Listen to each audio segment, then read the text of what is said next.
Hello, everyone. My name is Aaron Christensen. Welcome to Horror 101 with Dr. AC, and this is Scare-A-Thon 2023, benefiting the Women's Reproductive Rights Assistance Project. Tonight, we're going to be talking about Pearl from 2022, and I've got an awesome panel to join me for the discussion. Come on in, everybody, and let's say hi to Nicole Mikuzis, Dodd Alley, Eric Anderson, Hello. and Nile Arena.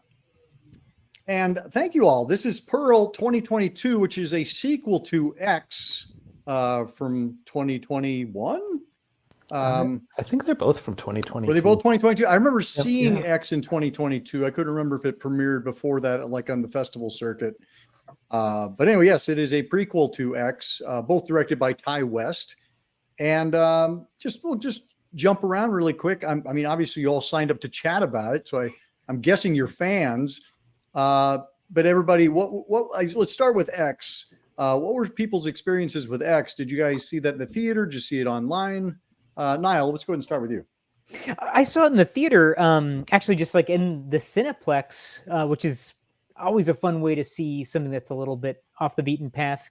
And enjoyed it. And then I think, it wasn't too much longer. I think that was in the spring, and then Pearl was kind of like late summer, early fall, about a year ago, I think, right around the time of Barbarian.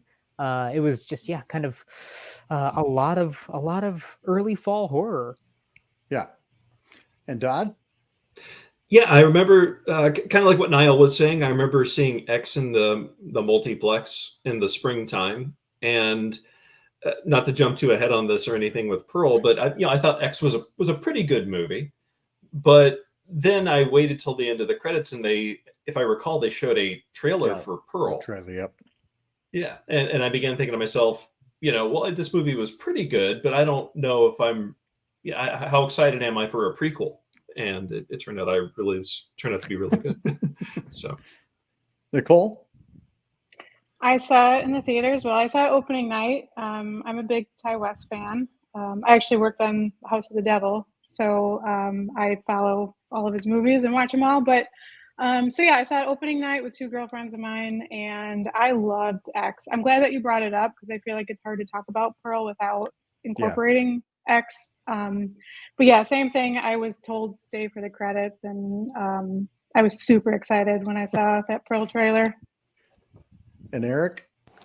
I did not see it in the theater. I saw it as part of my best friends in my annual Halloween horror marathon last year. I similarly thought it was pretty good. Wasn't sure how excited I was about a prequel based on X itself, but turned out that prequel was pretty solid. Yeah. X was the first movie I saw in the theater after pandemic. It was, it was a very momentous occasion. John Kitley and I, and we went to see it at the Music Box, and I loved X. I was like, wow. Cause Ty West, Nicole, we talked about a little bit this just by a text exchange, but Ty West has been a little hot and cold for me. Like there are times that I love what he does, and there are times I just want to punch him in the face. So I was a little dubious about going my first movie being a Ty West, but X was great. But then that trailer came up, and I was like, well, that's a completely different movie than what we just watched. This is not, it's a completely different vein. The color scheme is different. And I was like, I don't know how I feel about that because it's such a radical change. But like you, I was like, I was kind of knocked out by Pearl. It's actually a more enjoyable experience for me than X was, and I would not have expected that. I personally, and I think I am the minority of it, but I enjoyed X more than Pearl. Hate to say it, but I do think that, like you just said, that it looked entirely different, and I do think that he does really well with kind of period pieces, if you will. He does, just like you said, like with the colors and everything, even like his title treatments, I love seeing the opening credits of his movies. Like he really does well with detail in the time period that he is presenting. Yeah, like Valley of Violence, the Western he did with Ethan Hawke Yep. and That was John good. Travolta.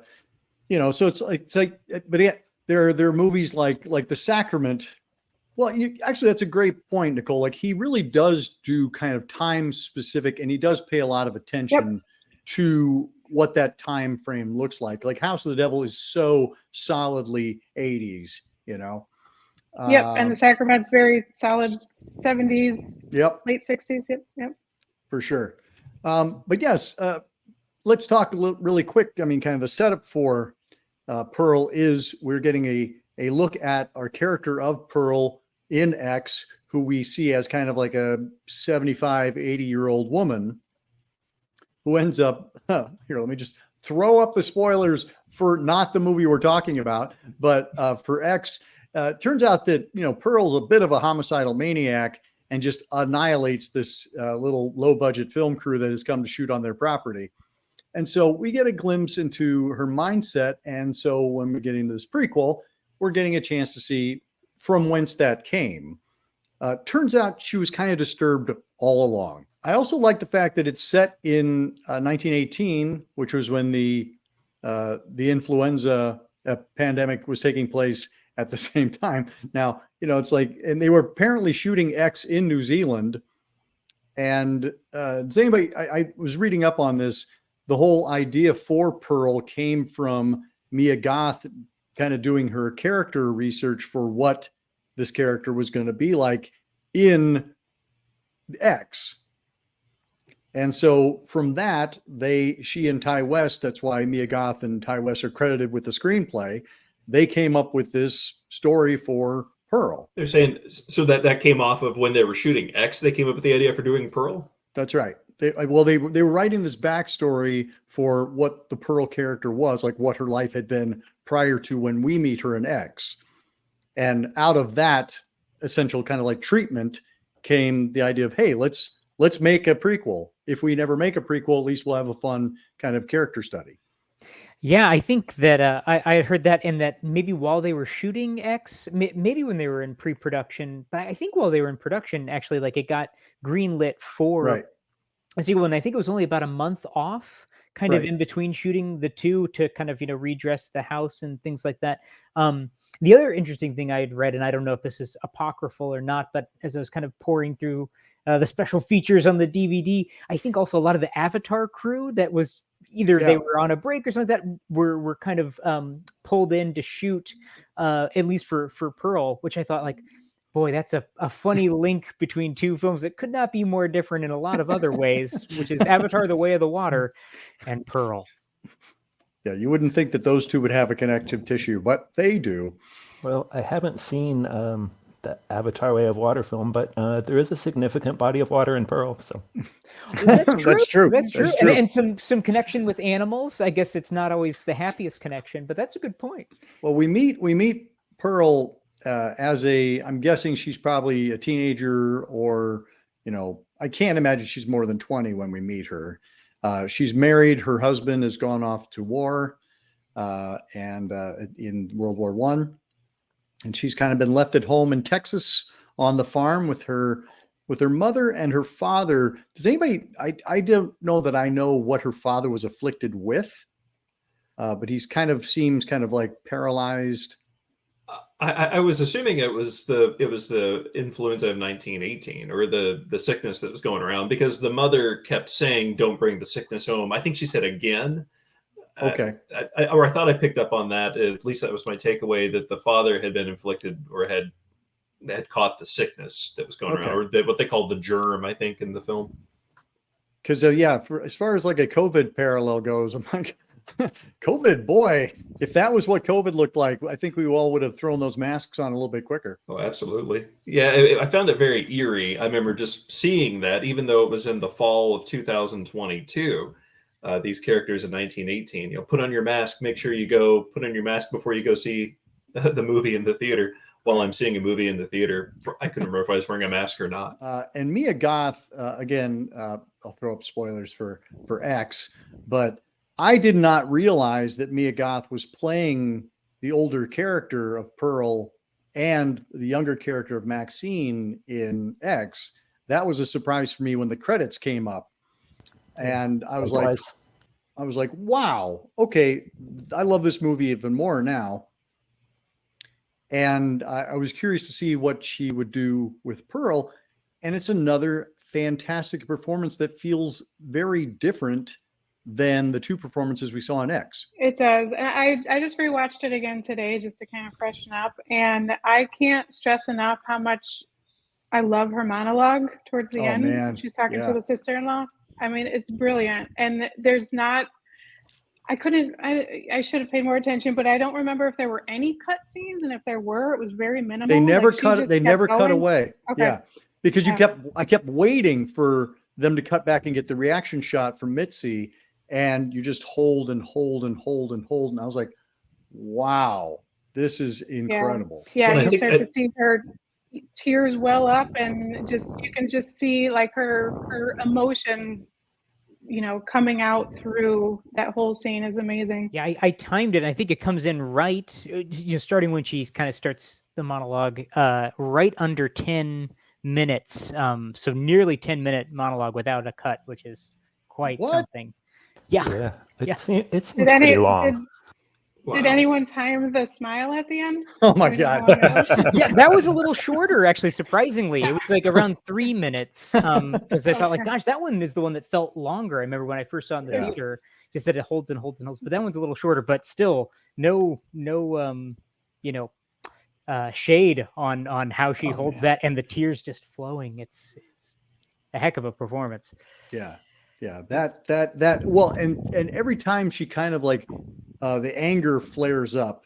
Like there are some actors who are like really great yellers, and Mia Goth is one of them. Like whenever she turns on the juice, it's like, okay, you're terrifying, and I can't stop watching. It's so great. The thing I found interesting when I rewatched it recently, because the first time it was Mia Goth's unbroken monologue that really made the impression on me.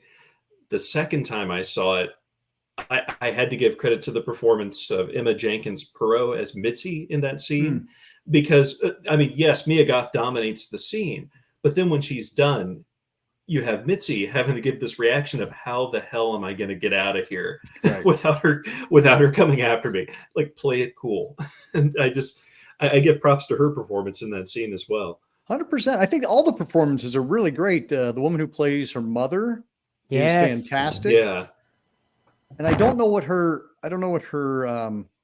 where she's from, but she does a great German accent, but she has kind of an English or New Zealand or Australian accent when she's talking on the special features. So she's not German. I know that much. Yeah, well, and I couldn't get over that. She really joins the rank of high-collared, terrible moms in horror, up there with, of course, I'm blanking on the actress's name, but in Carrie, but then also the Brood. I kept thinking of with that high white collar, like, oh yeah, this is the shared attire of the horror's kind of devouring mothers. Our father doesn't speak throughout the whole movie and communicates so much with just little eye movements and just the slightest bit of facial expression. It's really, and the guy who plays the projectionist, who is just billed as the projectionist, never gets a name. Yeah, David Corenswet. I believe I read he's been cast as the new Superman. Is that right? I could see that. Oh yeah, he's got kind of an all-American kind of apple pie kind of thing. That makes sense. And we also get a return of Theda, our alligator from the first film. And I love how that alligator figures into the first film. I think it's used really well, and it's fun. So to see a callback, but I get the impression that Pearl is a little off the deep end from the beginning, because we see her not necessarily expressing love for her farm animals, or at least not all of her farm animals. She likes the cow, she likes the sheep, the duck, not so much that day. I think it was a goose. You're right. You know what? Ducks are A-okay with Pearl. Goose down. Well, I think it was also a prelude to how well she can use a pitchfork. Yep. Yeah, Mhm. she's really good with it. And then she takes it down and feeds it to our alligator, which kind of reintroduces like, yep, the gang is all back.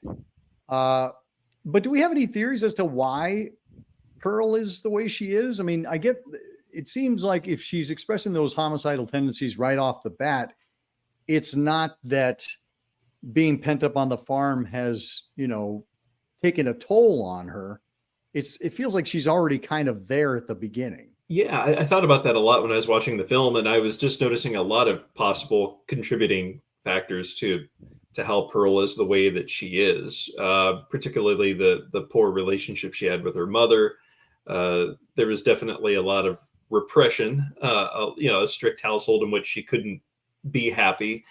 But at the same time, she was also sort of had these personality traits that you see in serial killer films and TV shows, like in Dexter, for example, where they always say, "Oh, it just started off with animals, and then it went into something worse." And it was kind of a similar thing, except you typically don't see the serial killer profile set in 1918. Right, So right. I kind of picked up on that in her monologue at the end when she was talking about it. Well, and if we could also talk about just the look of the film. I mean, it is kind of this Technicolor, which is great when you contrast it with X, which felt kind of grungy, grindhouse, Texas Chainsaw Massacre aesthetic. And you get this beautiful, what a color scheme that he's using. I think he described it as like a Douglas Sirk / Wizard of Oz, kind of gone wrong. And there's even this amazing musical number. Yeah, I just loved. I think that's the thing that kind of really got me to kind of,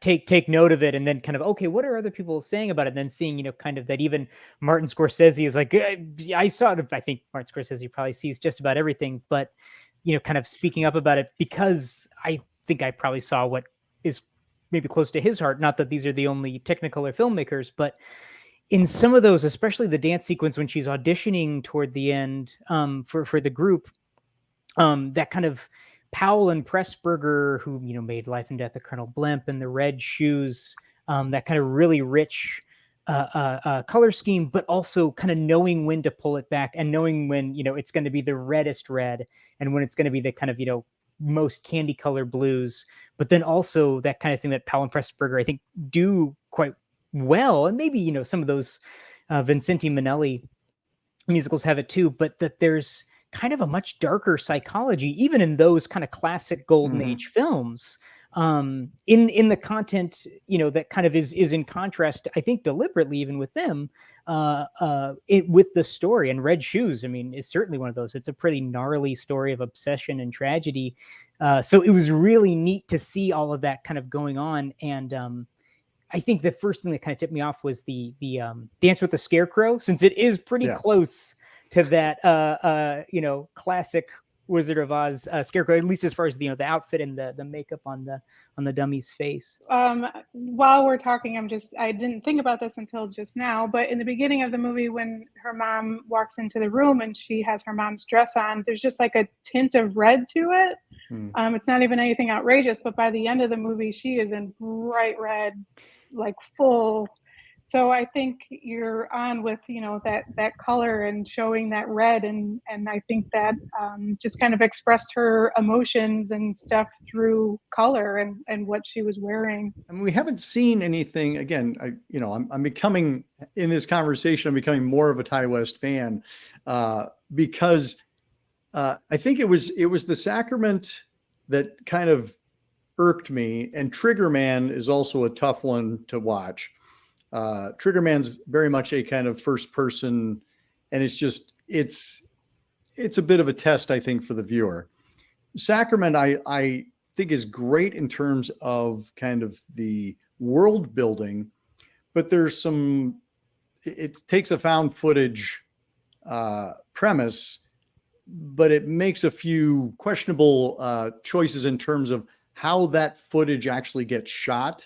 And how, like there's a scene toward the end where we see one of the characters walk away from the room, and it's like, well, wait, if he's walking out of the room and getting on the helicopter, where did he get the footage? So there were just things like that bothered me. But this 1-2 punch of X and Pearl I'm genuinely excited to see what this third one. And I'm not someone who is a sucker for franchises and, you know, sequels and prequels and things like that. But I'm intrigued to see where things go from here. Oh, very much so. And kind of what you were talking about with Ty West and his films defining eras, I think this one goes back to the 1980s, is from what I can tell with the marketing design. It looks like it's going to kind of go there. 1980s sleazy Hollywood is kind of the vibe that I'm picking up on. Well, I think that, yeah, I mean, it's called Maxine XXX, spelling out Maxine.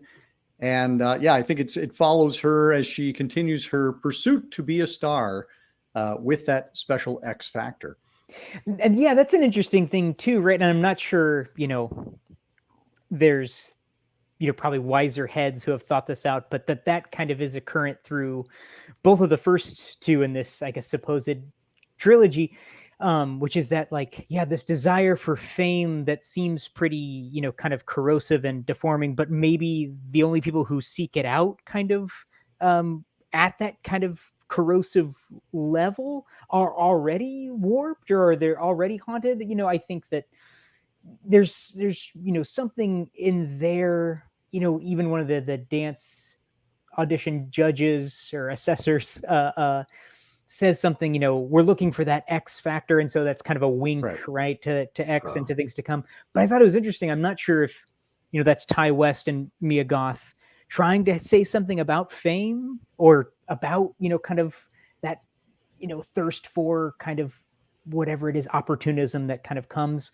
or if that's just kind of where the writing took it. And I think they also said they wrote the script in about six weeks. So I don't want to, like, you know, try to get too highfalutin, but I did think that it was interesting. Like, okay, there is something with everyone that looks like Mia Goth in this world, and they all want to be famous and they're not.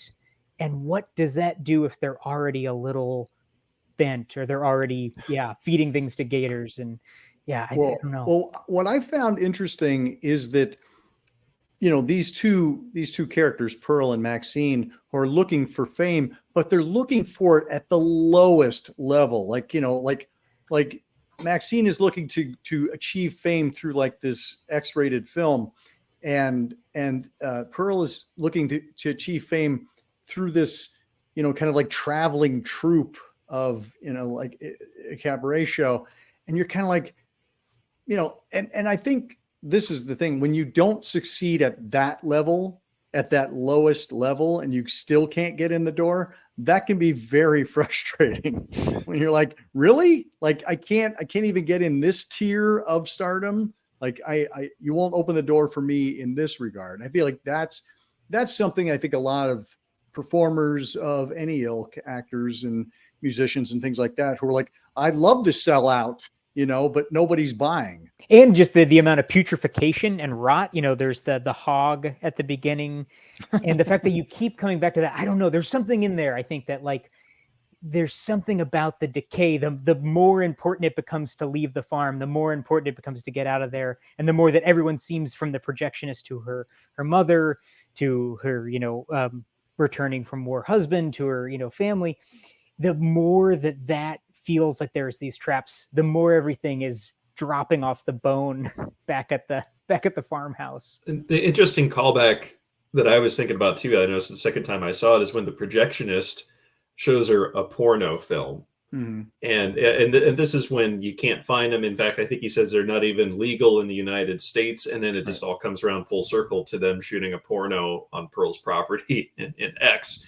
After the projectionist said, one day this is going to be popular, and I'm going to get in on this. That's a good point, though. It's almost in X, it's almost like she sees this happening, you know, and on her property, and she's old and not beautiful anymore, and she just wants to be wanted, and so she sees this thing that she was told she could, you know, or someone once said that, you know, she would be great in it. He'd love to see her like that, and so that may have been a spark for her to act out the way she did in X. The sexual themes run through both movies. You know, like I feel like there is a commentary on sexuality and its importance. I won't make like a gender statement, but I mean, it's certainly important for this character of Pearl and also for Maxine, that there's something about an empowering quality that's attached to sexuality, but it's something that for Pearl, at least in this movie, she doesn't have the chance to explore it because her husband is gone. And we see her have, an experience with the Scarecrow, and you're kind of like, oh dear, my wife and I were like, if somebody's going to walk in on this, but they don't. And that's kind of the thing, is that she's left with that feeling of, what just happened for me, and what does that mean about me? What does that say about me? Your comment about Piper Laurie and Carrie, like where sex is bad, and you've got a mother who can't have relations with her husband. Like there's a lot of like repression and sexual energy. And when we talk about X, we're also dealing with a character who can no longer enjoy that part of her life. Her husband is like, I'll have a heart attack. I really can't do this. Yeah, it's Pearl's almost unsatisfied her whole life. Yeah. Yeah. Like when her husband comes home from the war at the end, I would love to hear that conversation because he obviously stays with her. It's the same person in the farmhouse in X. So it's like they somehow found a way to get from that dinner table all the way to 1970s. I did wonder, did anyone else think that it might not be the husband, that he might die at war, and it might be the projectionist that we see as the old man in X? Did anyone else, or that it was someone we didn't know? Well, the projectionist is unavailable to be her husband. Right. Well, I guess I wondered. I really thought that the reveal was going to be that her husband, was just, either, MIA, or that he had been killed in the war, and that was going to be kind of the coup de grace on her sanity. So I was, right, I think, throughout pretty surprised that then, oh no, okay, this is going to be going to be the guy that we cast forward to 79 in X, and it's the same character.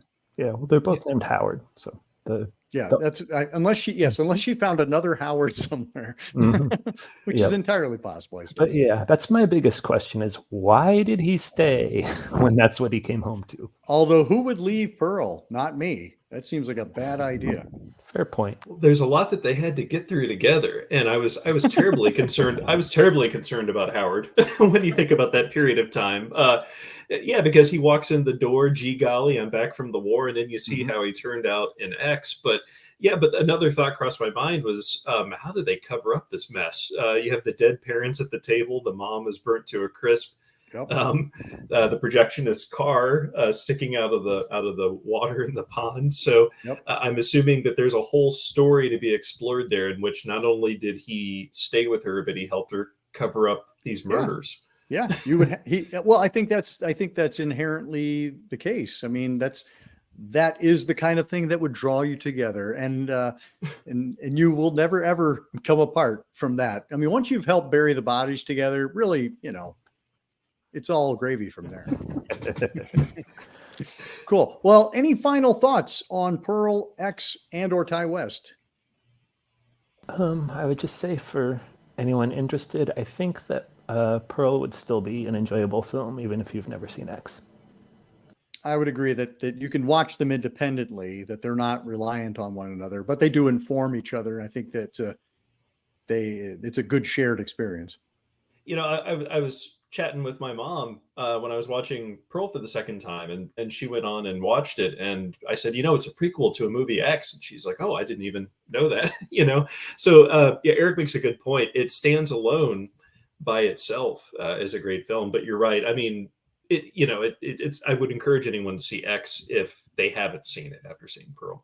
Yeah, my wife hadn't seen X either, and she loved Pearl, and she's very excited to see X now. So again, I totally know why I prefer X over Pearl. I think everyone I talk to prefers Pearl, but I think part of it is that, and we don't need to go into this, but Ty West tends to use elderly people in a lot of his movies, most of them, in ways that we don't normally see. So especially towards the end of X, it's makes you very uncomfortable, and uncomfortable to me is good.